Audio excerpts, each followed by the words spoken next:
Antoine Valfrémy, je suis vice-président de Mayenne Communauté en charge de différents sujets dont les mobilités. Alors la RSE, c'est pour une entreprise finalement prendre conscience que c'est pas un acteur isolé. Et donc l'entreprise doit s'inscrire dans tous les mouvements de la société, l'ensemble des transitions qu'on peut connaître. Et la qualité de vie pour les salariés, notamment dans ce département où on est en plein emploi, je pense que c'est important d'avoir une bonne qualité de vie pour les salariés dans l'entreprise, pour rester dans l'entreprise et pour attirer des nouveaux talents.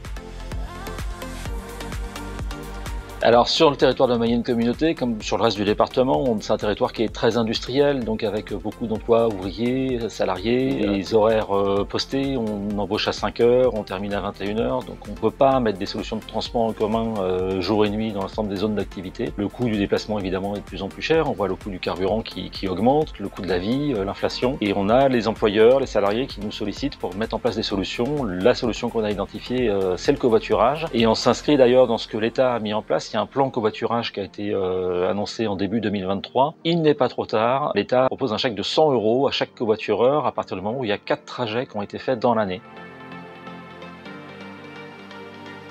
Alors on s'est appuyé sur la région Pays de la Loire qui propose un système de covoiturage avec différentes applications, et on a retenu la même application que Laval Agglo qui s'appelle Klaxit, qui va être reprise par Blablacar en début 2024. C'est une application qui a été reprise ensuite par le territoire de Lernay, par le Bocage mayennais, donc ça permet, quel que soit son trajet finalement dans ces territoires, d'utiliser la même application, qu'on soit à Laval, à Mayenne ou à Ernay. On s'inscrit sur l'application, on retrouve dessus des salariés qui font le même trajet domicile-travail, ça peut être de la même entreprise, mais pas forcément, ça peut être de la même zone d'activité. Et puis on peut derrière, l'application fait une mise en relation et on peut covoiturer comme ça et se partager les frais de transport.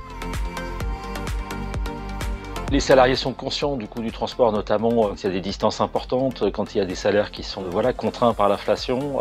Donc il faut que l'employeur soit à l'écoute, mais je pense qu'ils le sont tous. Et ensuite le covoiturage, comment on quitte l'habitude qu'on a depuis 2 générations d'être dans sa voiture, tranquille, on peut écouter sa musique ou sa radio. Il faut faire l'effort de partager sa voiture avec quelqu'un, monter dans la voiture de quelqu'un d'autre. Ça prend un peu de temps de changer ses habitudes, comme toujours. Donc il faut persévérer dans la communication, c'est-à-dire il ne faut pas se dire j'ai informé les salariés et puis ça marche pas et tant pis. Il faut continuer à informer, faciliter la mise en relation. Donc on a fait des animations par exemple pendant les heures de pause dans les entreprises, dans les salles de pause. Donc on est tout à fait, nous à Mayenne Communauté, à disposition des chefs d'entreprise pour venir le faire avec les services RH auprès des salariés des entreprises.